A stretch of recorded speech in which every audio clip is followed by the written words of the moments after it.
And we are joined, I think we can hear him, by President of Basketball Operations, Jeff Weltman. You got me? Yes, we can hear you. You're looking like a proud papa right now, watching this young Summer League group playing extremely well in that first 7 minutes of that first quarter, Jeff.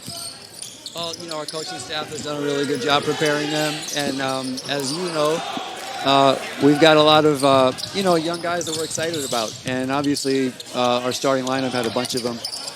But this group's done well in the second unit, and the coaches have brought these guys together quickly. So, early in the game, we'll see. Jeff, as you know, the arrow is pointed in the right direction for this team, and you guys have built. It's been a years-long process to develop around your young stars. You got a full first-round playoff series last year. It didn't go your way, but 7 games. How much value is there in 7 games of playoff experience, win or lose, for your team moving forward?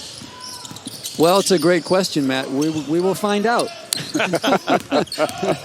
But obviously, anytime that you can go through a series like that was hotly contested, Game 7, it has to help you. It has to do something for you.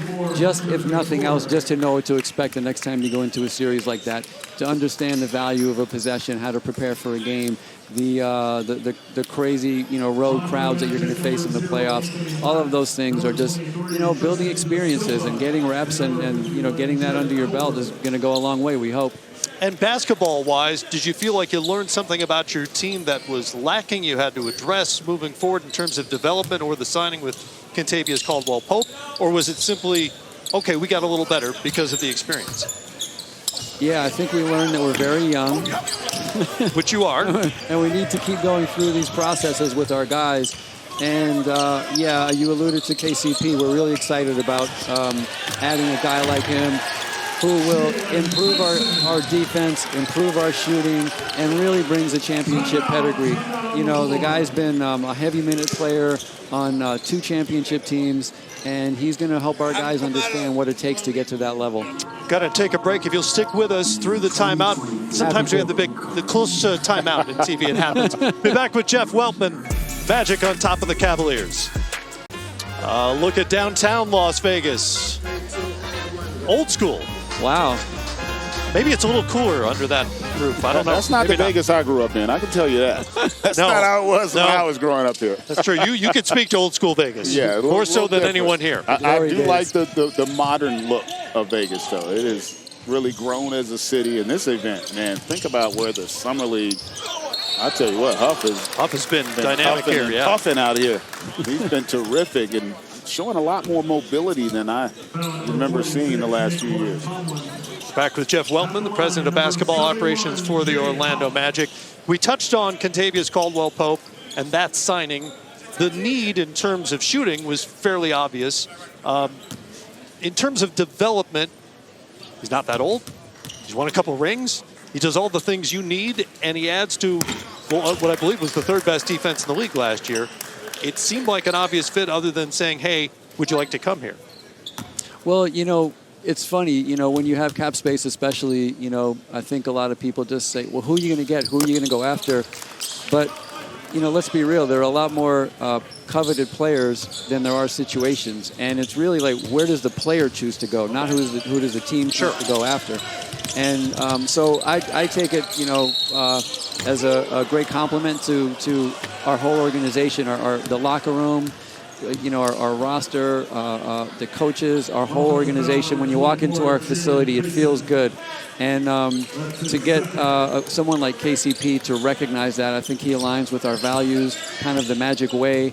And, hopefully like attracts like to like, as they say. So we feel it's a good fit, and, we're excited about how it'll impact our team. Well, you talk about the Magic way, and you see Jet Howard continuing to light it up here from 3. Your culture and locker room, one of the best young environments in the entire league. Your guys are really close. And what you and your front office have done is created an environment where your young players can grow. And that was something I was impressed with in watching from afar, is you're allowing your young talent to define who you guys are, and then you're going to go out and try to find the pieces that are going to be necessary in order for them to grow. And that was what I was impressed with KCP. He's a guy that's going to come in, you talked about it, great culture, defend at a high level, but he's not a guy that needs the basketball. You know, he's not a guy that is going to take away from Franz or Paolo or some of the other young players. And so I'm sure that went into the thought process as well between you and Parker. Culver with a steal, Black with a finish, and there's that trademark defense trickling down here in Vegas. Yeah. Well, you know, I mean, Greg, obviously you have intimate knowledge of our team, and you know our team better than most. We really were looking to add a veteran influence, but to your point, we really didn't want to change the room. And so many like experienced NBA players with a lot of stature come in and they change the room.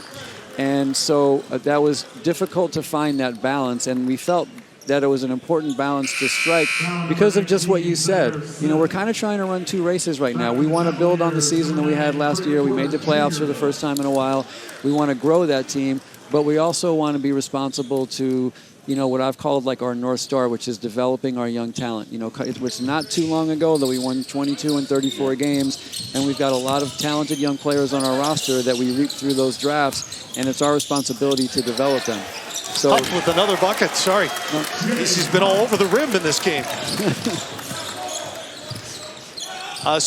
You mentioned GA, and of course his son Cole was over here a moment ago. What is your philosophy on annoying player parents? Well, we got Jet playing right in front of his parents down the bench here, and I got to say we have I think part of what makes our locker room so great is that our guys have great parents and great families attached, and it helps our, you know, I don't like to call an NBA team a family, but to have our players have such great families really makes our team what it is. That actually segues to something I wanted to talk to you about, because you and I have something in common. You probably don't know this. You and I both lived in St. Louis, Missouri in the mid-1970s when your dad, Harry, was the general manager of the short-lived Spirits of St. Louis ABA team. But well chronicled. Well chronicled, but short-lived. Yes. So you grew up around the game, obviously, and yes. you grew up around front offices in particular. Yeah. I'm curious, and maybe there's no way to know this answer, but how has that shaped your perspective on what a team should look like, the do's, the don'ts, culture, all those sorts of things? Yeah, that's a great question, probably a longer answer than we have time for here. Having grown up around it, growing up around, you know, players and the way the business works and all the kind of delicate balances that go on, you know, with a professional team, I feel that it's almost like swimming in the water. You don't really notice it, you know. You just kind of grow up in it, and so it's second nature to me just to, you know, just be around the whole business of it, the players, the cycles of the season, the ups and downs that we all experience at very intense levels. So, you know, hopefully it's served me over the years. I don't know. It's probably for someone else to say, but it was. I can tell you it was a lot of fun being a ball boy for the years that you were talking about. Yeah. You know, yeah. With the likes of Maurice Lucas and Marvin Barnes, yes, and some Moses great players. Malone. Moses Malone. Yeah, I mean the names can go on and on. Emil Carr, Don Chaney. Yep.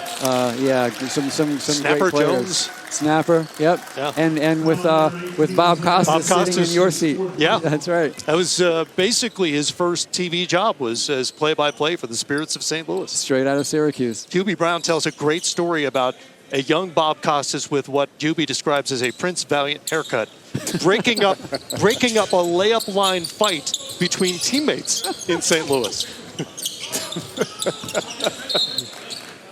Commonplace in the world of the Spirits. Yeah.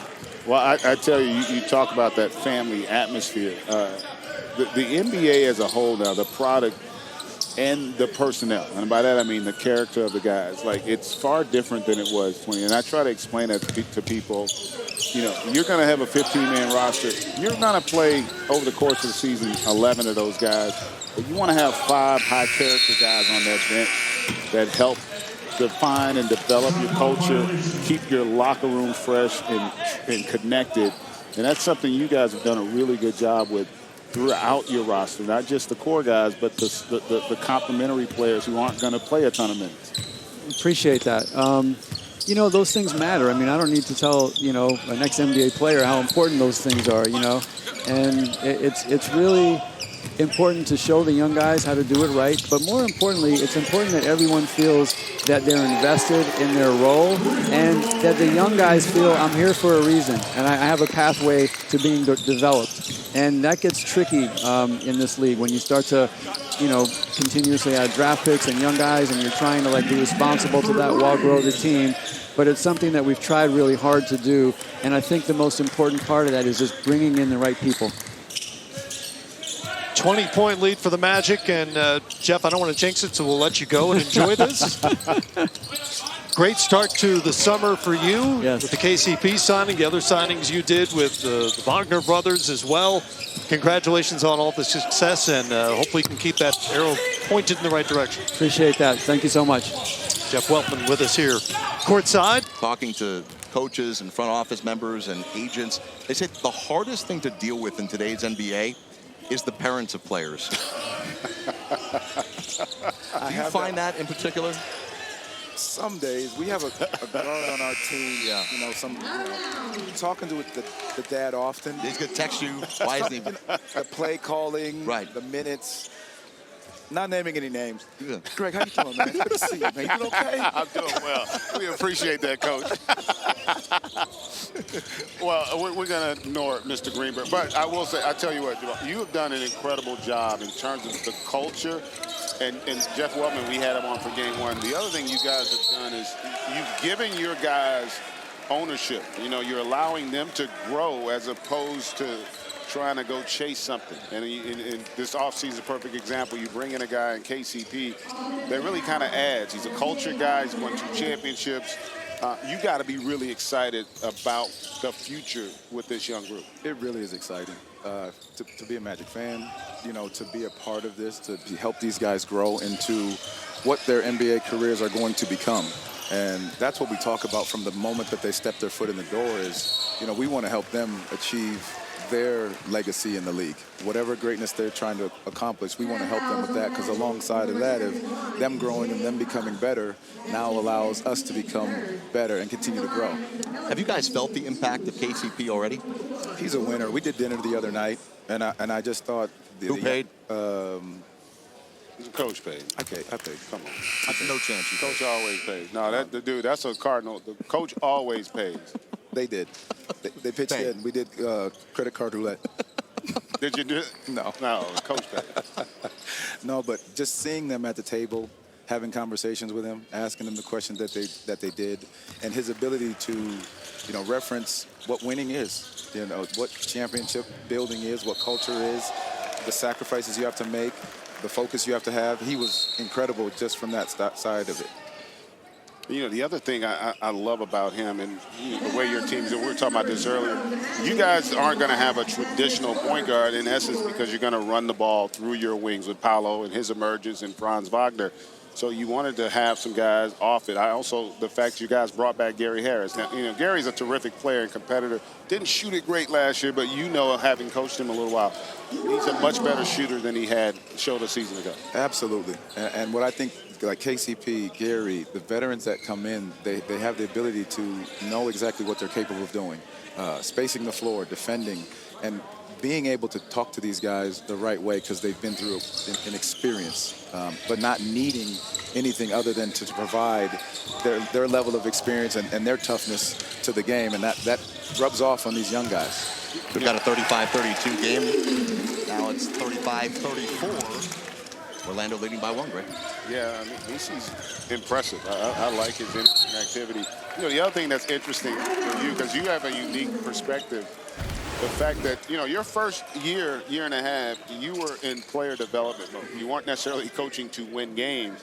Then all of a sudden, you got to flip the switch because now you're holding your guys more accountable in terms of playing winning basketball. What was that transition like for you? Because it still takes a certain degree of patience because there are going to still be growing pains. Well, I think you're always in development. I think you're always teaching guys to get better. Even the great ones are continuing to work. Whether you've won 5 championships, no championships, you're always trying to advance your game and get better.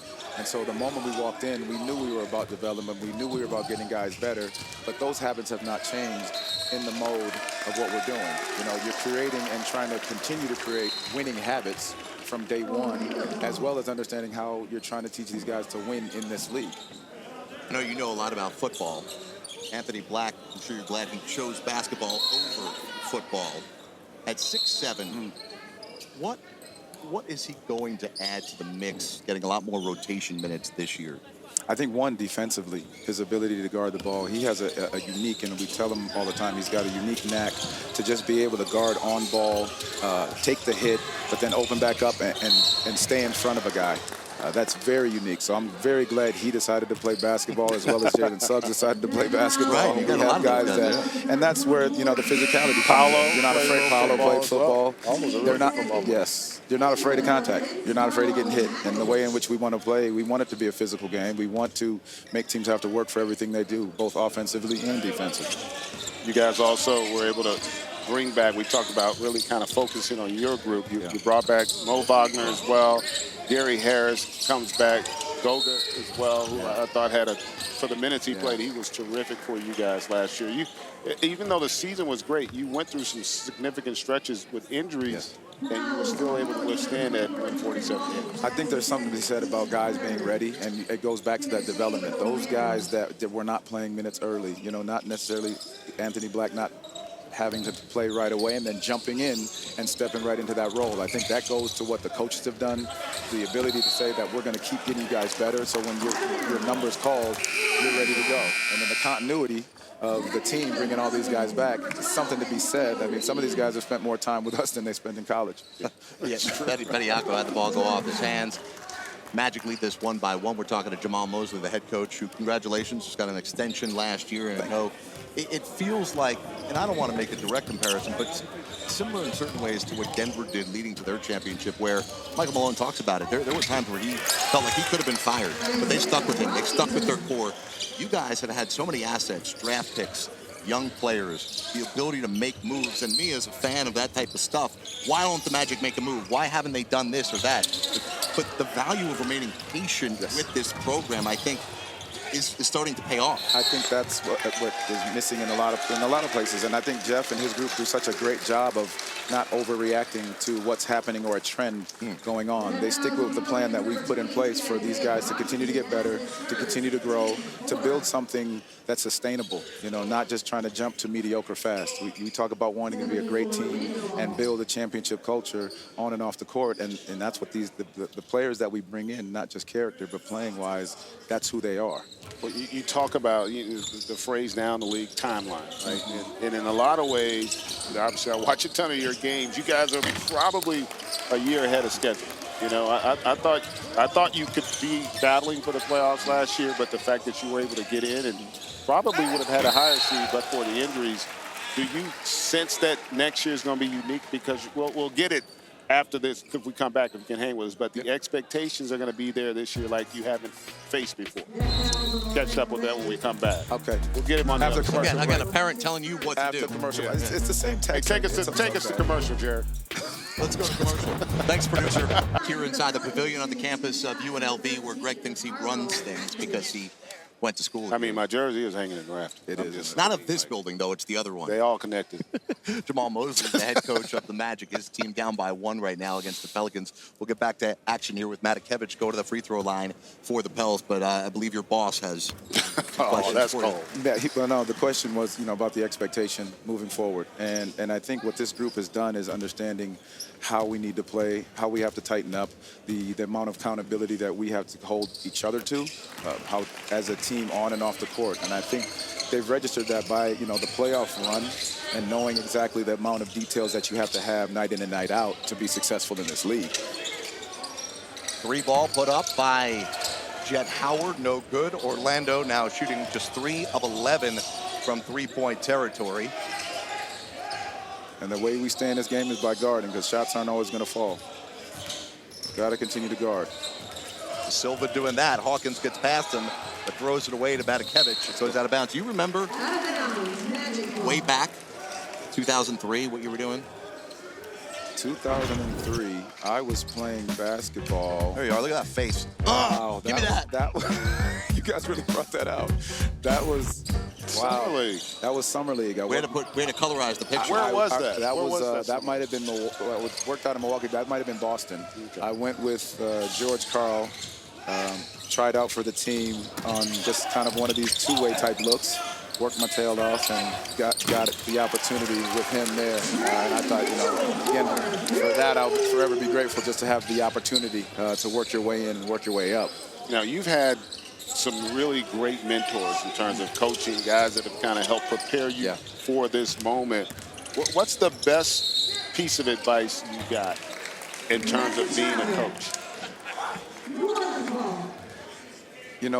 Sitting with Gerd constantly, it wasn't necessarily what he said, it's just the way in which, and Tim Gergerich is who I'm talking about, who had you here. Yeah, Coach Gerd, still coaching. I saw him in Boston during the finals. He helped out Dallas a lot during the finals, and he's working with his grandson now, day in and day out. But the best advice I got essentially was just more what I caught from him, what he did.